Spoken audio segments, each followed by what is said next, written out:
Market में बहुत सारे थ्री व्हीलर्स प्रेजेंट है अभी, चाहे वो सीएनजी हो, पेट्रोल हो या हो इलेक्ट्रिक ईवी वाले। हम नॉर्थ में हैं फ़िलहाल नोएडा के अंदर, और हमारे पास आज एक इलेक्ट्रिक थ्री व्हीलर है जो कि है मोंट्रा ब्रांड का ये इलेक्ट्रिक थ्री व्हीलर। मैं इसको सीएनजी से डायरेक्ट कॉम्पीट इसीलिए करा रहा हूँ क्योंकि नॉर्थ के अंदर हमारे नोएडा, दिल्ली, एनसीआर, गुड़गांव के अंदर बहुत ज़्यादा मार्केट जो है सीएनजी का थ्री व्हीलर्स का है। ये इलेक्ट्रिक ऑटो के बारे में मैं आज आपको बताऊंगा, मोंट्रा ब्रांड का इलेक्ट्रिक ऑटो, और कैसे ये बाकी इलेक्ट्रिक ऑटो से बेहतर है। सबसे पहला रीज़न तो यही है कि ये देता है सर्टिफाइड 203 किलोमीटर की रेंज, जो अभी तक किसी और इलेक्ट्रिक थ्री व्हीलर के अंदर नहीं अवेलेबल है। दूसरा रीज़न मेरा कि ये आता है मेटल बॉडी के साथ, और ये फाइबर बॉडी के साथ सिर्फ आपको फ्रंट दिखेगा और पूरी बॉडी मेटल की है। तीसरा, इतनी क्लासिक जो है इसकी लुक है ब्लैक और वाइट कलर के अंदर। बाकी सारी बातें मैं आपको इसके सामने से अंदर से चला के इस वीडियो के अंदर बताऊंगा कि कैसा ये मोंट्रा का इलेक्ट्रिक ऑटो है। ये जो 203 किलोमीटर की सर्टिफाइड रेंज है, ये एक्चुअल में रियल लाइफ रेंज क्या निकाल के देता है और कितनी देर में चार्ज हो जाता है। इन सब चीज़ों के बारे में आज मैं आपसे बात करूंगा, इसकी कीमत के बारे में बात करूंगा। नमस्कार खम्मागणी दोस्तों, मैं हूँ कौशल यादव और आप देख रहे हैं 91 ट्रक्स। आइए इस मोंट्रा इलेक्ट्रिक थ्री व्हीलर के बारे में जानते हैं।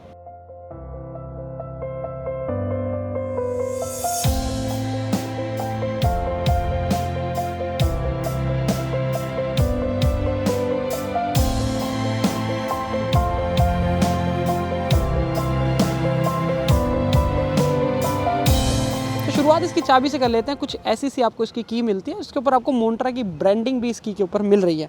बाकी अगर आप इसको सामने से देखोगे ना तो बहुत ही आपको एकदम यूनिक सी लुक लगेगी, क्योंकि ऐसे ऑटोज़ ईवी के अंदर अभी तक नहीं चल रहे हैं मार्केट के अंदर। तो एक अलग यूनिक लुक के साथ और कलर स्कीम के साथ ये मोंट्रा ब्रांड जो है इस ऑटो को लेके आई है। प्लस इसकी क्वालिटी बहुत अच्छी है, सब स्टैंडर्ड क्वालिटी के प्रोडक्ट नहीं यूज़ किए गए किसी भी तरीके से। और क्योंकि मेटल है तो आपको थोड़ी रिलायबिलिटी भी अच्छी मिलती है कि लंबा चलेगा। फाइबर बॉडी होती है तो थोड़ा सा एक ऐसा मन में रहता है संकोच कि मतलब शायद कम चले या ऐसा। बाकी फाइबर के अंदर आपको इसका मडगार्ड मिलता है, लेकिन इसकी फाइबर की क्वालिटी मडगार्ड की बहुत अच्छी है। थोड़ा फ्लेक्सिबल रहे मडगार्ड तो बेटर रहता है, वरना वो जल्दी टूटता है अगर ज़्यादा रिजिड दे देते हैं तो। टायर साइज़ 12 इंच का। सामने जो लैंप्स आपको जो स्क्वायर से शेप में दिख रहे हैं, ये आपको नॉर्मल हैलोजन लैंप के साथ मिलेगी, लेकिन इसके अंदर एलईडी बैकलाइट मिलती है। और एक की जो इसकी जो विंड स्क्रीन है वो इस सेगमेंट की सबसे बड़ी विंड स्क्रीन है। इतनी बड़ी विंड स्क्रीन आपको झुक के चलाने के अंदर दिक्कत जो होती थी उसको ख़त्म करने के लिए लगाई गई है। तो वो अपने आप में एक यूएसपी है इस गाड़ी की। आपको जो वाइपर मिलता है वो आपको ड्राई वाइपर मिलता है, इससे पानी नहीं निकलता, लेकिन वाइपर पूरी स्क्रीन कवर भी नहीं करता। ये आपकी सिर्फ इतनी ही आधी स्क्रीन ही कवर करता है, पूरी स्क्रीन कवर करता तो ज़्यादा बेहतर जो है रिस्पॉन्स कहीं ना कहीं इस गाड़ी से निकल के आता। अगर इसके ORVMs देखूँ मैं तो आपको जो है रेक्टेंगल शेप के ORVMs हैं और थोड़े से कर्व्ड है, तो आपको फील्ड ऑफ व्यू बहुत ही बढ़िया निकल के आता है। अगली यूएसपी इसकी जो कोई और सेगमेंट में नहीं कर रहा है वो है इसकी सीट। इसकी जो सीट है ड्राइवर के लिए वो इतनी बेहतरीन तरीके से बनाई गई है क्योंकि कार लाइक सीट है। अब एक ड्राइवर का सबसे बड़ा उद्देश्य होता है कि गाड़ी को ज़्यादा से ज़्यादा चलाना। जैसे कि इसकी रेंज 203 किलोमीटर सर्टिफाइड है, मैं मानता हूँ 150 किलोमीटर की गाड़ी चलेगी बहुत ही प्यार से, नो डाउट। मैं अभी इस गाड़ी को 68% पे लेके निकल के चल रहा हूँ। लेट्स सी कितनी चल पाती है। मैं इसको चला के काफ़ी हद तक देखूंगा कितनी ड्रेन होती है, उस हिसाब से हिसाब लगा के आपको बताऊंगा कि कैसे है। तो मैं जैसे कि कह रहा था कि ड्राइवर का सबसे बड़ा कंस्ट्रेंट होता है कि इसको चलाना, ज़्यादा से ज़्यादा चलाना। ज़्यादा से ज़्यादा चलाएगा तो थक जाएगा। तो थकान ना हो उसके लिए क्या है कि ये जो सीट है ये हमारी कार की तरह सीट दी हुई है, जिसके अंदर हमारा बिल्कुल नेक तक है। मेरी हाइट 5'10" है, अगर कोई छोटी हाइट का है तो उसका पूरा बहुत ही ज़्यादा अच्छा सपोर्ट मिलेगा। 5'10" की हाइट के लिए, 6 फुट की हाइट तक के लिए बंदे के लिए बहुत अच्छी सीट है। जितनी बढ़िया कमर लगेगी उतना आराम पड़ेगा, फटीग नहीं होगा, लंबी चला पाएगा, ज़्यादा कमा पाएगा।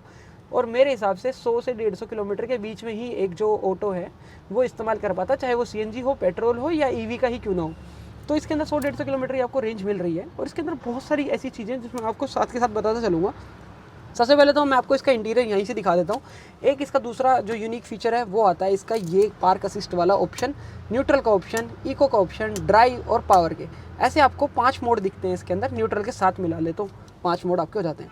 जैसे यूनिक फीचर है इसका पार्क असिस्ट का, और इसकी जो हैंडलिंग है वो यहीं पर दे दिया आपको। सारे फीचर वगैरह जो भी आपको मोड चेंज करना सब कुछ आपके बिल्कुल एकदम हाथ के जस्ट साइड में मिलेगा आपको। पार्क असिस्ट का फीचर सिर्फ इसी ईवी के अंदर आता है। इसके अंदर आपको अगर गाड़ी ट्रैफिक में है या किसी भी प्रकार से आप बिल्कुल धीरे चलना चाहते हैं तो ये आपकी स्पीड की लिमिट को कैप कर देगा 5 की स्पीड पे। अब ये ईवी है, इसमें झटके से उठती है और गाड़ी एकदम भगती है। तो अगर आप ट्रैफिक में हैं और आप चल रहे हैं, आपने हल्का से रेस दिया, एकदम उठी, किसी सामने वाले को लग जाए बम्पर टू बम्पर ट्रैफिक के लिए, उसके लिए आपको पार्क असिस्ट का फीचर दिया गया है। आपकी स्पीड 5 किलोमीटर प्रति घंटा के हिसाब से बाध्य हो जाएगी। आप चाहे कितनी भी एक्सेलरेशन दें, वो 5 किलोमीटर की रफ्तार से ही चलेगा। प्लस ये रिवर्स करने में भी काम आता है। आपने इसको रिवर्स में लगाया, पार्क असिस्ट पे लगाया, फिर रिवर्स लिया तो 5 की स्पीड से ही पीछे जाएगा, एकदम से नहीं भागने लगेगा। तो ये अपने आप में ही बेहतर हो गया। पीएमएस मोटर के साथ आता है ये, और बहुत ही अच्छी मोटर मैं मानता हूँ उस पीएमएस मोटर को जिसके साथ ये गाड़ी आपको मिल रही है। इधर आपको 12 वोल्ट का चार्जर, एक वाइपर चलाने के लिए बटन मिल रहा है, हैजार्ड लैम्प जलाने के लिए बटन मिल रहा है, और प्लस ये जो ऑप्शन आपको यहाँ पे जो इसके स्टीयरिंग व्हील के जो बटन्स हैं, इनसे आप बहुत ज़्यादा फेमिलियर होंगे क्योंकि ये सारे 2 व्हीलर्स के अंदर जो है ये वाले स्विचेस यूज़ होते हैं, जिनका पार्ट की अवेलेबिलिटी भी बहुत रेडिली आपको मिलेंगे। कहीं पर भी आप जाएंगे, कुछ भी ख़राब हो जाए तुरंत मिलेगा, सस्ता मिल जाएगा। ये एक यूएसपी इसकी बन जाती है। मैं आपको इसका एक बार ग्लव बॉक्स भी दिखा देता हूँ। ग्लव बॉक्स आपको 2 सेक्शन के अंदर डिवाइडेड मिलता है। आप यहाँ पर अपना कैश रख सकते हैं और यहाँ पर अपनी कागजात वगैरह जो है रख सकते हैं, बिल्कुल दोनों अलग अलग। तो ये भी एक अच्छी चीज़ जो है इसको बना देती है कहीं ना कहीं। बाकी स्पेस की बात मैं करूँ तो इसकी लंबाई जो है वो है 9 फुट 2 इंच, जो इस पूरे रिक्शो की लंबाई है, इस ऑटो की लंबाई है। और जो इसकी चौड़ाई है वो है 4 फुट 4 इंच। इतना लंबा रिक्शा है तो इसके अंदर आपको ऑटो है तो आपको स्पेस कितना अच्छा मिलेगा। ड्राइवर के लिए देखें, 5'10" मेरी हाइट है, मेरे पैर के आगे कितना गैप है, बहुत ही अच्छा गैप मुझे यहाँ पे मिल रहा है। हेडरूम की हालांकि कोई कमी कभी लगती नहीं थी, लेकिन हमेशा लेग रूम मुझे लगता था कि पैर के बीच में कम रहता है, लेकिन वो यहाँ पर आपको नहीं मिलेगा। मुझे बेहतरीन जो है लेग रूम मिल रहा है, इसमें मुझे कोई समस्या नहीं आई किसी भी प्रकार की लेग रूम के लिए। दूसरा, अगर मैं इसका मीटर देखूँ तो मीटर कंसोल मुझे छोटा सा मिलता है, लेकिन इसके अंदर मुझे सारी जो है हमें वो मिल जाती है, सारी असिस्टेंस। अब यहाँ पे मैं पार्क रिवर्स में लगा रखा था पार्क असिस्ट के लिए, तो यहाँ पे पार्क असिस्ट दिखा रहा है। अगर मैं इसको न्यूट्रल के लिए लगा दूंगा तो यहाँ पे कुछ भी नहीं दिखाएगा। अगर मैं इसको इको में लगा दूंगा तो यहाँ पे इको दिखाएगा। तो इस प्रकार से यहाँ पे मोड भी दिखाता है। इतना स्मार्ट जो है ये आपको मिलता है। यहाँ पे रेंज भी दिखाएगा, यहाँ पे कितने किलोमीटर चला दिया आपने वो दिखाएगा, स्पीड दिखाएगा, समय दिखाएगा, आपकी स्टेट ऑफ चार्ज दिखाएगा, बैटरी कितने % बची हुई है, गाड़ी कितनी गर्म हो रही, ठंडी हो रही, ये सब चीज़ें आपको इसके अंदर नजर आएंगी। और प्लस यहाँ पर भी आपको जो है इंडिकेशन आपको मिलती रहेगी। और पार्किंग ब्रेक लगा रखा, हैंड ब्रेक लगा रखा, वो नजर आएगा। ये सब चीज़ें तो थी फ्रंट के अंदर। एक फ्रंट के अंदर जो मुझे कमी लगी है वो सिर्फ इतनी है कि जो ब्रेक है वो थोड़ा ऊंचा है। इसके लिए एक डेड पेडल जो है मुझे यहाँ चाहिए था, वो डेड पेडल मुझे इसके साथ नहीं मिला। दूसरी कमी, इसके अंदर एक बोतल होल्डर की कमी मुझे लगी। छोटे से सुधार है, बहुत ही हल्के से। ये कंपनियां भविष्य के अंदर ज़रूर कर देंगी बोतल होल्डर और यहाँ पर एक डेड पेडल, ताकि हमारा पैर जो है आराम से रखा जा सके और ज़्यादा ऊँचा उठा के न रखना पड़े। चलिए एक बार पीछे चल के देखते हैं कि कैसे हैं। अब आप यहाँ पर देख रहे होंगे कि ये ब्लैक कलर का क्या है, ये है गेट। अब इसमें डोर मिलता है आपको दोनों तरफ। इस तरफ तो मिलता ही है, आपको इस तरफ भी एक डोर मिलता है, ये वाला डोर। अब इस वाले डोर को ओपन मैं अंदर से करके दिखाता हूँ आपको। पहला क्लास इस क्लास का वाहन है जिसके अंदर दोनों तरफ आपको जो है डोर मिल रहे हैं। किसी और वाहन के अंदर अगर आप देखते हो तो यहाँ पर एक ब्लॉक मिलता है जो कि खुलता नहीं है, लेकिन इसके अंदर दोनों तरफ से ओपन हो रहा है। जैसे कि मैंने बताया मेरी हाइट 5'10" है और उसके हिसाब से लेग रूम देखिए आप मेरे पास कितना मिल रहा है। बहुत ही अच्छा स्पेस मुझे मिलता है। ड्राइवर +3 की पासिंग के साथ ही आता है, लेकिन बहुत ही आराम से इसके अंदर 4 लोग बैठ सकते हैं। और जैसे कि आपने देखा होगा, आम है ये बहुत चीज़ें कराना कि ये सीट को पीछे करा देते हैं और यहाँ पर एक और बेंच लग जाती है। उसके बाद आप इसमें 8 लोग आराम से बैठा के चल सकते हो।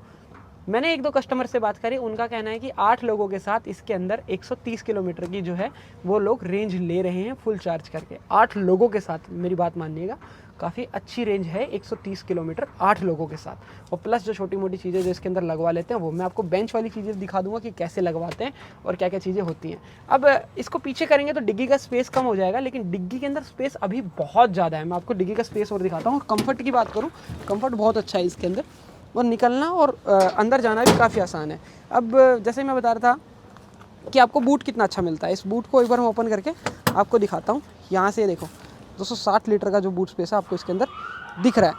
और ऊपर से ये सीट भी आपकी जो है, अगर आप चाहो तो आप इनको फोल्ड कर सकते हो। सीट फोल्ड करके ये और भी ज़्यादा जो है स्पेस निकल के आ जाएगा। अब क्या होता है कि आप इसको पीछे कर सकते हो। इसको इतना पीछे करने के बाद भी आपके पास बहुत ही अच्छा खासा बूट स्पेस बच जाएगा। आगे अपनी बेंच लगवा ली और आप इसको ले जा सकते हो, और ये आराम से लॉक भी हो जाता है। ये भी लोहे का है पूरा सब कुछ, यहाँ पर भी लोहे का, सब कुछ लोहे का आपको मिलता है। मेटल के अंदर आपको सब कुछ मिल रहा है। लाइट्स कितनी प्यारी हैं इसकी, LED की बैकलाइट्स। और ये जो है आप इसको यहाँ से ऐसे कवर कर सकते हो। सॉफ्ट टॉप के अंदर ही जो है अभी ये मिलेगा आपको, हार्ड टॉप का कोई ऑप्शन गाड़ी के अंदर नहीं मिलता। इसी सॉफ्ट टॉप में इस पर्दे के साथ ही ये मोन्ट्रा का इलेक्ट्रिक EPV 2.0 वाला मिलेगा। बाकी इसके अंदर ऐसा कुछ बचा नहीं।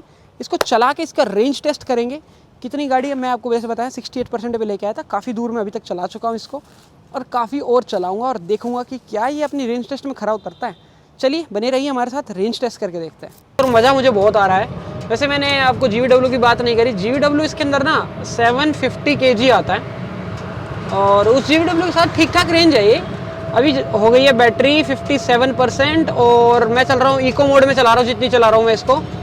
और अभी स्पीड वो इको के अंदर ना इसकी स्पीड रहती है 40, और अगर इसको पावर की स्पीड दे दोगे तो उसके अंदर रहेगी ये 55-60 तक भी चली जाती है। और काफ़ी सही है, मतलब चलने के अंदर इजी है, इजी टू ड्राइव, और बहुत ही इजीली है। देखो फ्रंट आपको फॉरवर्ड करना है तो रिवर्स करना है तो सब कुछ एक थंब के नीचे ही है। Head, high beam, low beam, इधर फॉरवर्ड रिवर्स, यहाँ पे आपके लाइट के ऑप्शंस, मतलब जो आपके कन्वेंशनल जो पहले से आते थे वही सब चीज़ें ही जो आपको इसके अंदर मिलेंगी। सस्पेंशन सेटअप इसका काफ़ी सही है। सॉफ्ट सस्पेंशन इसके एकदम सॉफ्ट है कि उस शहर में चलना है इसको, उसके हिसाब से सस्पेंशन काफ़ी सही रखे गए हैं। स्पीड भी बहुत अच्छी पकड़ता है, 0 to 20 ये हो जाता है 4 सेकंड के अंदर, और ग्रेडेबिलिटी इसकी आती है 21%। ओवरऑल मुझे कोई दिक्कत नहीं लगी ग्रेडेबिलिटी वगैरह में, स्पीड वगैरह के अंदर। और देखो मैं अभी पीक ट्रैफिक भी नहीं बोलूँगा, जितना ट्रैफिक होता है नॉर्मली उतना ट्रैफिक ही है। इंडिकेटर जैसे देना बड़ा ईजी है, मतलब ये सब जो चीज़ें काफ़ी कन्वेंशनल है मेरे लिए। और स्क्रीन, विंड स्क्रीन इतनी बड़ी है, मुझे इतना अच्छा व्यू मिल रहा है लेफ्ट से राइट तक का, प्रॉपर यहाँ से बहुत अच्छा व्यू मिल रहा है, मतलब मुझे ओवरऑल। और शहर में चलाने में इजी इसलिए है, द ओनली थिंग इज क्योंकि ये सिर्फ ब्रेक और एक्सीलरेटर पे आता है तो ये भी एक रीज़न हो गया ना इसके लिए, तो वो भी बेटर चीज़ है। Let's see how can we roll. हम एक टियागो को क्रॉस कर रहे हैं टियागो को भी जोड़ दिया गाइस।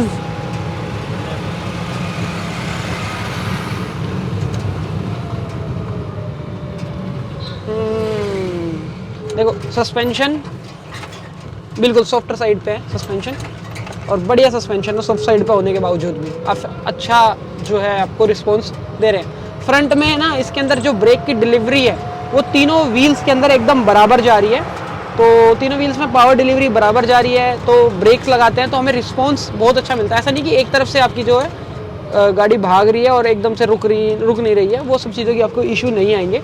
बढ़िया पावर डिलीवरी है ब्रेक्स की तीनों व्हील्स के अंदर इवेंचुअली। ब्रेकिंग भी अच्छी है, सामने मेरी गाड़ी चल रही है वो हार्ड ब्रेकिंग कर रही है तो थोड़ा मुझे दिक्कत नहीं आ रही।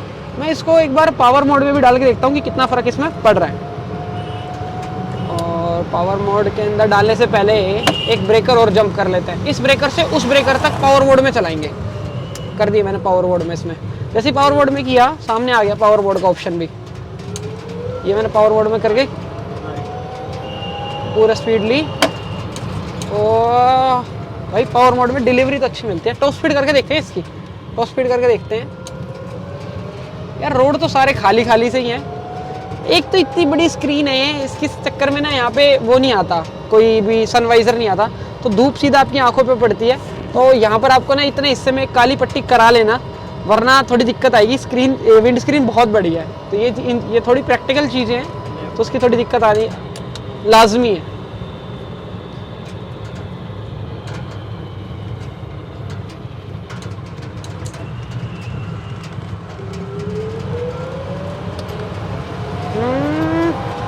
चलो डिज़ायर को ओवरटेक कर लेता है, डिज़ायर थोड़ी ज़्यादा तेज चल रही है भाई सच में अगर आप बम्पर टू बम्पर ट्रैफिक में भी चल रहे हो तो मुझे नहीं लगता कोई परेशानी आने वाली। थकावट तो आपको नहीं होगी किसी भी तरीके से, एक्सीलरेटर और ब्रेक ही तो है, थकावट तो नहीं होने वाली। मैं इसका टॉप स्पीड कर ही नहीं पाता, तुरंत ब्रेकर आ जाता है, कैसे करें अब करके देखते हैं।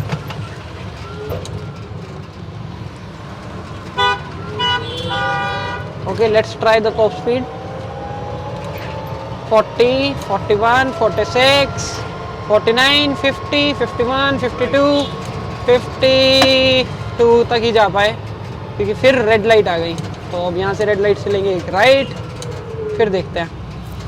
तो अब यहाँ करके देखते हैं। ये है स्ट्रेट हाईवे, लेट्स सी कितना चलता है। 43, 49, 55, 56, 58, 59, 60 चल रहा है भाई। और क्लेम टॉप स्पीड 55 थी, लेकिन 60 चल रहा है ये।